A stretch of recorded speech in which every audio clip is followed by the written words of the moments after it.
Video में remaining पढ़ाएंगे हम सिनेप्स का। तो सिनेप्स का रिमेनिंग यानी कि एक्साइटेटरी और inhibitory post synaptic membrane potential क्या होता है और कैरेक्टरिस्टिक्स क्या है सिनेप्स का, उसके बारे में बात करेंगे। तो देखो ये कोई एग्जाम है, ठीक है, एग्जाम टर्मिनल है, वो किसी दूसरे रेस्टिंग न्यूरॉन से आके कनेक्ट हो रहा है। ये क्या होगा, सोमा होगा, और आगे क्या होगा इसका एक्सॉन है। ये क्या है, एक्सॉन है। ये एक्सॉन है और ये क्या है, सोमा होगा। सोमा के चलते हैं, या डेंड्राइट मान लो आप, तो डेंड्राइट सोमा, वो सोमा मान के चलते हैं। तो जो रेस्टिंग मेम्ब्रेन पोटेंशियल होता है सोमा सेल बॉडी का, वो 65 मिली वोल्ट होता है। तो ये क्या हो गया, रेस्टिंग न्यूरॉन है। तो क्या है, रेस्टिंग न्यूरॉन दिखाया गया है, न्यूरॉन दिखाया गया है। ये क्या हो गया, रेस्टिंग न्यूरॉन हो गया। लेकिन अब ये तो रेस्टिंग न्यूरॉन के बारे में बात हुआ जिसका पोटेंशियल कितना है, -65 मिली वोल्ट। लेकिन जब हम बात करेंगे एक्साइटेटरी पोस्ट सिनेप्टिक पोटेंशियल, अब हम बात कर रहे हैं एक्साइटेटरी पोस्ट सिनेप्टिक पोटेंशियल के बारे में, ईपीएसपी। तो एक्साइटेटरी पोस्ट सिनेप्टिक पोटेंशियल कब होगा, जब सोडियम का क्या होगा, इनफ्लक्स। तो इसी में क्या होने लगा, सोडियम का इन्फ्लक्स हुआ, और सोडियम का इन्फ्लक्स होने के कारण जो इसका वोल्टेज था, अंदर का जो वोल्टेज था वो कितना हो गया, लगभग 45 मिली वोल्ट। तो -45 मिली वोल्ट हो गया, क्योंकि सोडियम का क्या हुआ, इन्फ्लक्स हुआ। सोडियम का क्या हुआ, इन्फ्लक्स, Na+ अंदर गया, जिसके कारण 45 मिली वोल्ट हुआ। तो जो डिफरेंस आया वो कितना आएगा, +20 मिली वोल्ट। जो +20 मिली वोल्ट है वो क्या है, एक्साइटेटरी पोस्ट सिनेप्टिक पोटेंशियल है। तो यही क्या है, ये एक्साइटेटरी पोस्ट सिनेप्टिक पोटेंशियल है। तो ये एक्साइटेटरी पोस्ट सिनेप्टिक पोटेंशियल के बारे में बात हो गया। अब हम देखते हैं इनहिबिटरी पोस्ट सिनेप्टिक पोटेंशियल के बारे में। तो इनहिबिटरी पोस्ट सिनेप्टिक, एक मिनट, तो ये बात हो गया एक्साइटेटरी पोस्ट सिनेप्टिक पोटेंशियल के बारे में। और ये कब हुआ होगा, जब वो 3 पॉइंट एक्साइटेशन वाले पाए थे, जो इसमें कि सोडियम चैनल ओपन हो गए थे। सोडियम चैनल या ओपन नहीं हो गया तो क्लोराइड चैनल या पोटेशियम चैनल डिप्रेस हो गया, या दोनों साथ में डिप्रेस हो गए, या तो इंटरनल मेटाबॉलिक चेंज हो गया। तो क्या होगा, excitatory post synaptic potential generate होगा।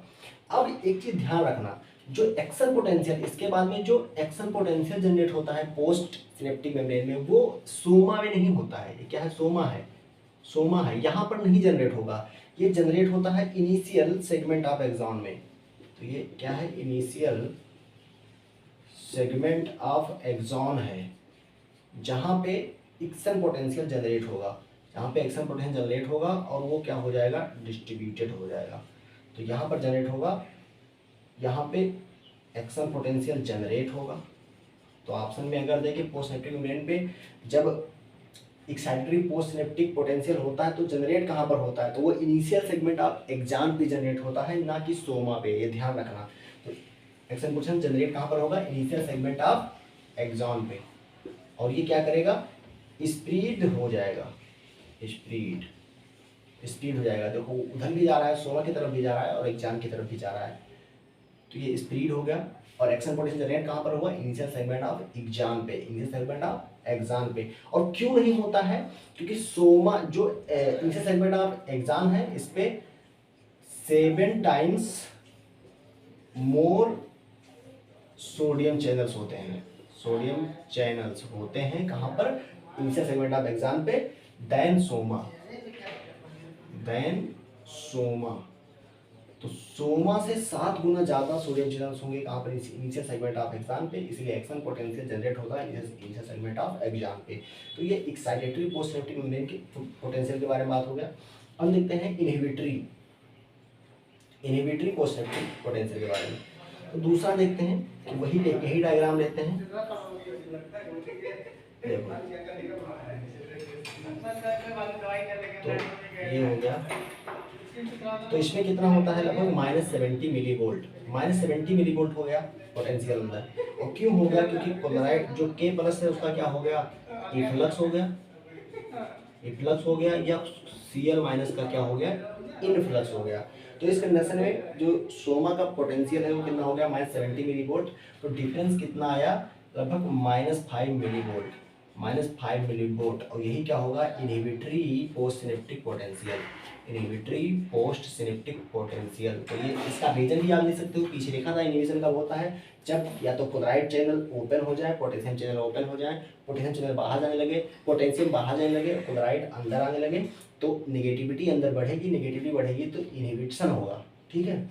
या तो इंटरनल मेटाबॉलिज्म क्या हो, जिस ऐसी इंटरनल मेटाबॉलिज्म हो जाए जिसमें क्लोराइड का एंट्री हो, यानी कि एक्साइटेटरी इनहिबिटरी रिसेप्टर ज़्यादा हो देन एक्साइटेटरी के, तो inhibitory post synaptic potential generate होगा, जो लगभग कितना होता है, -5 मिली वोल्ट होता है। तो ये बात हो गया। और अगर क्लोराइड पोटेशियम का इफ्लक्स इंक्रीज हो जाए, देखो क्लोराइड का इन्फ्लक्स और के प्लस का इफ्लक्स इंक्रीज हो जाए तो इसे क्या होगा, हाइपर पोलराइजेशन होता है, हाइपर पोलराइजेशन होता है। तो ये बात हो गया, ये कुछ चीज़ें थी जानने का आपको एक्साइटेटरी और इनहिबिटरी पोस्टसिनेप्टिक पोटेंशियल के बारे में जानने के लिए। अब प्री सिनेप्टिक इनहिबिशन भी होता है, प्री सिनेप्टिक इनहिबिशन भी होता है। कितने मिनट का हो गया भाई, ये 6 मिनट का। अब देखते हैं pre synaptic inhibition. Pre synaptic inhibition, जो प्री सिनेप्टिक मेम्ब्रेन है वहां भी तो इनहिबिशन हो सकता है, और इनहिबिशन किसके द्वारा होगा, न्यूरोट्रांसमीटर द्वारा, न्यूरोट्रांसमीटर क्या चीज कर रहा हूँ, न्यूरोट्रांसमीटर द्वारा होगा। जैसे कि एग्जांपल ले लो गाबा का, अगर गाबा रिलीज हो रहा है प्रीसिनेप्टिक मेम्ब्रेन से तो क्या हो जाएगा, प्रीसिनेप्टिक इनहिबिशन हो जाएगा। ये तो बात हुआ। अब कुछ एक ग्राफ देखते हैं, और ग्राफ से ये समझने वाले हैं कि जो सिनेप्सिस, कितने सिनेप्स फायरिंग करेंगे तो एक्शन पोटेंशियल जनरेट होता है, और एक अकेले सिनेप्स से एक्शन पोटेंशियल जनरेट नहीं होता है, ये भी आप ध्यान रखिएगा। कई सारे सिनेप्स लगते हैं तो एक्शन पोटेंशियल जनरेट होता है। ये है -80 मिली वोल्ट, ये क्या है, मिली वोल्ट्स वर्सेस मिली सेकेंड में ग्राफ है। और -80 मिली वोल्ट, ये -65 मिली वोल्ट है, और ये +20 तक जा रहा है, +20 मिली वोल्ट तक जा रहा है। तो जो एक्शन पोटेंशियल है वो रेस्टिंग मेम्ब्रेन पोटेंशियल कितना होता है, लगभग 65। तो यहाँ से आया, अब इसको मिला थ्रेशोल्ड, और थ्रेशोल्ड के बाद में जनरेट हुआ एक्शन पोटेंशियल।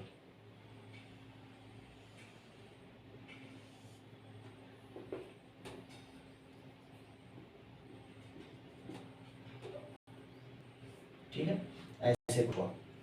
अब ध्यान रखना, इस कंडीशन में मान लो 16 सिनेप्स फायरिंग हो रहे हैं, क्या हो रहे हैं, 16 सिनेप्स फायर कर रहे हैं, फायरिंग हो रहा है, तब जाके क्या हो रहा है, एक्शन पोटेंशियल जनरेट हो रहा है। लेकिन मान लो 8 सिनेप्स फायर कर रहे हैं या 4 सिनेप्स फायर कर रहे हैं, तो उस कंडीशन में एक्शन पोटेंशियल जनरेट नहीं होगा। उस कंडीशन में क्या होता है, देखो कुछ ऊपर गया, उसके बाद में नीचे जा रहा है, या थोड़ा सा और नीचे है फिर जा रहा है, तो इस कंडीशन में क्या होगा, एक्शन पोटेंशियल जनरेट नहीं होता है। ये 16 सिनेप्स फायर कर रहे हैं, ये 8 सिनेप्स और ये 4 सिनेप्स, ये गाइटर में डायग्राम दिया हुआ है, तो ये ध्यान देना। 16 8 4 क्या है, सिनेप्स फायरिंग है, तो 16 सिनेप्स फायरिंग करेंगे तो एक्शन पोटेंशियल जनरेट हो गया, एपी जनरेट हो गया, जो कि कितना है, +20 मिली वोल्ट। तो जो कि क्या है, एक्साइटेटरी पोस्टसिनेप्टिक पोटेंशियल होगा। तो ये बात हो गया। अब हम देखते हैं टाइम को भी देख लेते हैं। तो ये जो टाइम इधर था, ये कितना था, 0 सेकेंड, 0 मिली सेकेंड, और यहाँ तक कितना होगा, 4 मिली सेकेंड, और ये 2 मिली सेकेंड कहीं यहाँ बीच में आएगा, 2 मिली सेकेंड बीच में आएगा, 4 मिली सेकेंड, और यहाँ तक होगा 16 मिली सेकेंड। अब टाइम की बात करें तो जो नॉर्मल न्यूरल मेम्ब्रेन, जो सोडियम आयन चैनल होता है वो 1 से 2 मिली सेकेंड के लिए ओपन होता है। तो sodium channel open and close for 1 to 2 millisecond, 1 से 2 मिली सेकेंड के अंतर्गत खुलेगा और बंद हो जाएगा सोडियम चैनल। और जो एक्साइटेटरी और इनहिबिटरी पोस्ट सिनेप्टिक पोटेंशियल या कहीं तो एक्साइटेटरी पोस्ट सिनेप्टिक पोटेंशियल होता है, ये कितने सेकंड तक होता है? 15 मिली सेकेंड तक ही होता है, यानी कि उसके बाद में डाई कर जाता है। तो एक्साइटेटरी और इनहिबिटरी जो पोस्ट सिनेप्टिक पोटेंशियल होता है वो 15 मिली सेकेंड तक ही रहता है, उसके बाद में क्या कर जाएगा? डाई कर जाएगा। तो कुछ टाइम के बारे में बात हो गया। अब हम देखते हैं special characteristics of the synaptic transmission. तो सिनेप्टिक ट्रांसमिशन का कुछ कैरेक्टरिस्टिक देख लेते हैं। अगर आप पहला वीडियो नहीं पढ़े होंगे तो ये समझ नहीं पाएंगे आप वो चीज़ें, तो आप पहला वीडियो देख के ही पढ़िएगा। आगे देखते हैं synaptic transmission. Synaptic transmission characteristics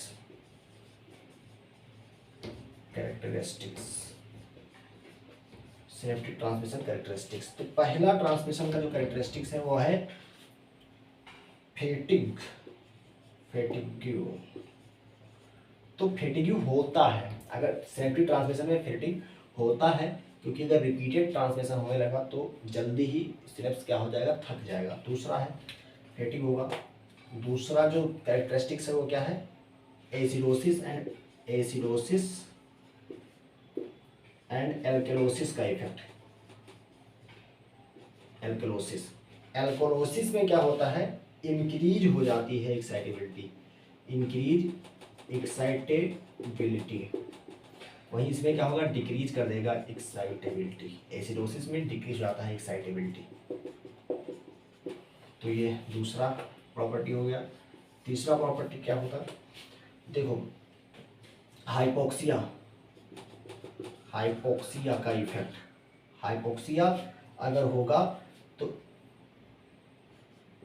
decrease हो जाएगा एक्साइटेबिलिटी, और ये कुछ सेकंड में, इन फ्यू सेकंड अगर हाइपोक्सिया होगा तो इन फ्यू सेकंड क्या हो जाएगा? ये इनएक्साइटेबल हो जाएगा सिनेप्स। तो ये तीसरी प्रॉपर्टी हो गई। चौथी प्रॉपर्टी क्या है? Drug effect. ड्रग जो होते हैं वो भी इस पे इफेक्ट दिखाते हैं, जैसे कि कैफीन हुआ, थियोफाइलिन हुआ।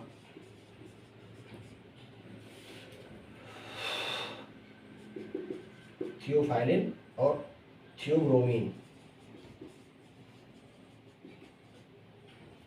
कैफीन कहाँ पाया जाता है? आपको पता है? कॉफ़ी में पाया जाता है ना कैफीन। थियोफाइलिन कहाँ पाया जाता है? टी में, चाय में। और थियोब्रोमीन पाया जाता है कोका में।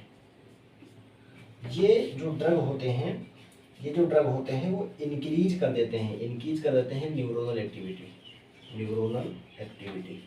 जो न्यूरल एक्टिविटी होगा उसको इंक्रीज कर देते हैं, यानी कि सिनेप्टिक ट्रांसमिशन को इंक्रीज कर देते हैं।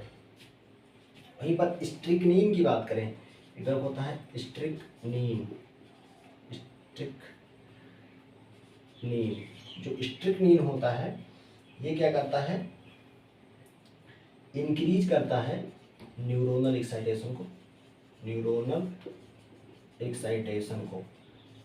ये भी इंक्रीज करता है, लेकिन डिफरेंट वे में। जो ड्रग ये कैफीन, थियोफाइलिन और थियोब्रोमीन होते हैं, ये थ्रेशोल्ड को कम कर देते हैं, थ्रेशोल्ड को डिक्रीज कर देते हैं। इस मैकेनिज्म द्वारा क्या करते हैं? एक्टिविटी को बढ़ा देते हैं। वहीं स्ट्रिक्नीन जो होता है वो न्यूरल एक्साइटेशन बढ़ाता है, लेकिन वो थ्रेशोल्ड को डिक्रीज नहीं करता है। वो क्या करता है? इनहिबिट करता है इनहिबिटरी ट्रांसमीटर को। तो ये क्या करता है? Inhibitory neurotransmitter. जो इनहिबिटरी न्यूरोट्रांसमीटर इनहिबिशन कर रहा था उसको क्या करता है? इनहिबिट कर देता है, जिसके कारण न्यूरल एक्साइटेशन इंक्रीज हो जाता है। ये स्ट्रिक्नीन के बारे में बात था। तो ड्रग इफेक्ट हो गया। एक ड्रग और, जैसे कि एनेस्थेटिक्स। तो एनेस्थेटिक्स अगर कोई ले रहा है तो हमेशा न्यूरल एक्टिविटी को डिक्रीज करेगा, न्यूरल एक्टिविटी को डिक्रीज करेगा एनेस्थेटिक्स। तो ये बात हो गया ड्रग्स के इफेक्ट। चौथा पॉइंट और अगला पढ़ेंगे सिनेप्टिक डिले। 0.5 सेकेंड का सिनेप्टिक डिले भी होता है। और ये क्यों होता है कि भैया न्यूरोट्रांसमीटर का एक्शन पोटेंशियल का आना, फिर neurotransmitter calcium channel, calcium ion का बाहर अंदर जाना, और फिर न्यूरोट्रांसमीटर का सिनेप्टिक इफेक्ट में रिलीज करना, उसके बाद में रिसेप्टर एक्टिवेट होना, और उसके बाद में पोटेंशियल जनरेट करना, ये सब इसमें तो टाइम लगेगा ही ना। इसके कारण क्या होता है, सिनेप्टिक डिले होता है। तो 5वें नंबर पे क्या है, सिनेप्टिक डिले। सिनेप्टिक डिले, और ये होता है 0.5 मिली सेकेंड का। ठीक है। छठवां प्रॉपर्टीज क्या है, प्रॉपर्टी क्या है, convergence and divergence. Convergence and divergence. Convergence and divergence का मीन क्या है, कन्वर्जेंस मतलब कन्वर्ज हो रहा है, कन्वर्जेंस मतलब कई सारे न्यूरॉन्स आके मिले और एक सिंगल न्यूरॉन से उसका ट्रांसमिशन हो रहा है। डाइवर्जेंस मतलब कि कई सारे, एक है, एक इम्पल्स आ रहा था नर्व इम्पल्स, तो ये कई सारे इफेक्ट शो कर रहा है, कई तरीके से वो ट्रांसमिट हो रहा है। तो कन्वर्जेंस हो गया, डाइवर्जेंस हो गया। और 7वां नंबर क्या है, स्पेशियल एंड टेम्पोरल समेशन। तो इसमें समेशन भी होता है, spatial and temporal summation. Spatial जो, जब देखो 2 or more stimuli arrived at the synapse,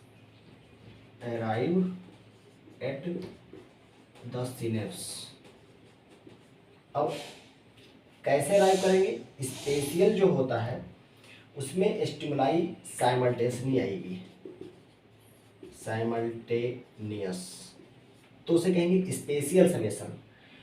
अगर 2 या अधिक स्टिमुलाई अराइव करा सिनेप्स पे और उसका एडिशन हो गया, समेशन हो गया साइमल्टेनियसली, तो उसे कहेंगे, साइमल्टेनियसली आई उसका एडिशन हो गया तो उसे कहेंगे स्पेशियल समेशन। वहीं पर टेम्पोरल समेशन क्या हो गया, 1 after the other stimuli I, stimuli जो आई वो 1 आफ्टर अदर आई, तो उस प्रकार के समेशन को कहेंगे टेम्पोरल समेशन।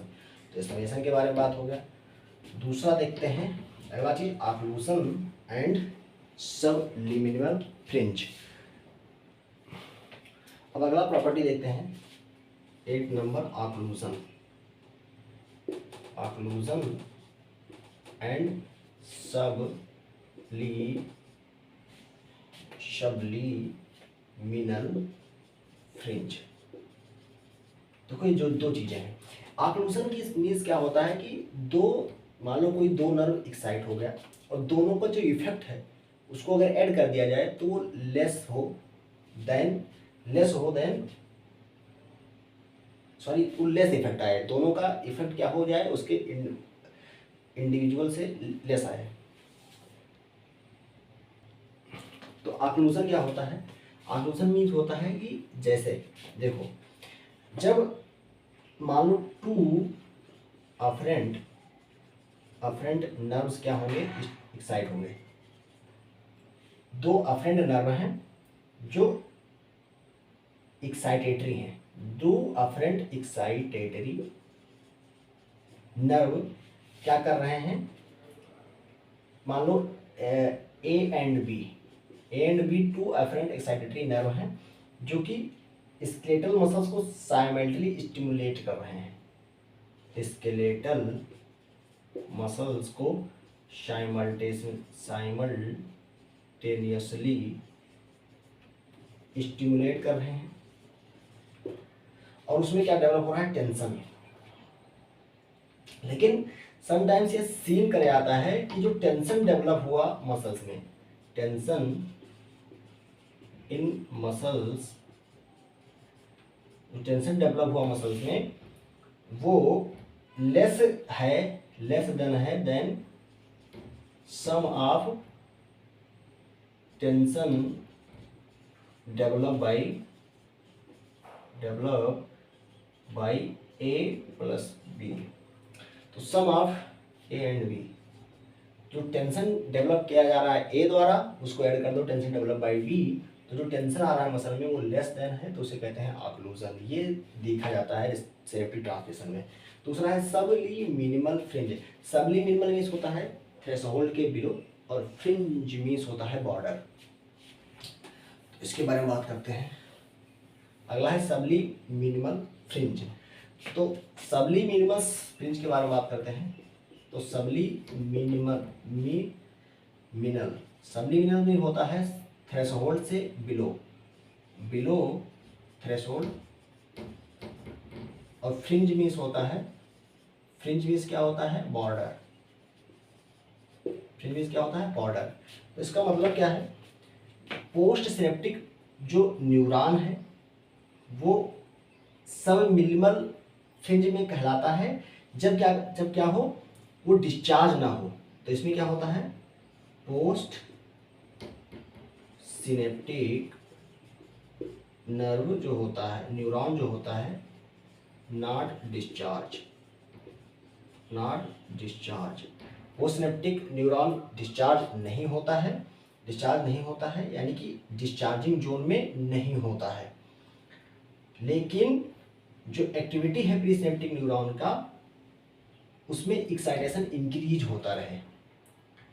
लेकिन क्या हो जाता है, जो एक्टिविटी है, activity of pre synaptic membrane, जो प्री सिनेप्टिक मेम्ब्रेन की एक्टिविटी है उसकी एक्साइटेबिलिटी इंक्रीज हो जाए, इंक्रीज्ड। तो इसका मतलब क्या है, देखो पोस्ट सिनेप्टिक जो न्यूरॉन है वो डिस्चार्ज नहीं कर रहा है, यानी कि आगे ट्रांसमिशन नहीं कर रहा है, लेकिन जो एक्टिविटी है प्री सिनेप्टिक मेम्ब्रेन की, वो इसकी जो एक्साइटेबिलिटी है वो इंक्रीज्ड हो गई है। तो इसे कहते हैं सबलिमिनल फ्रिंज।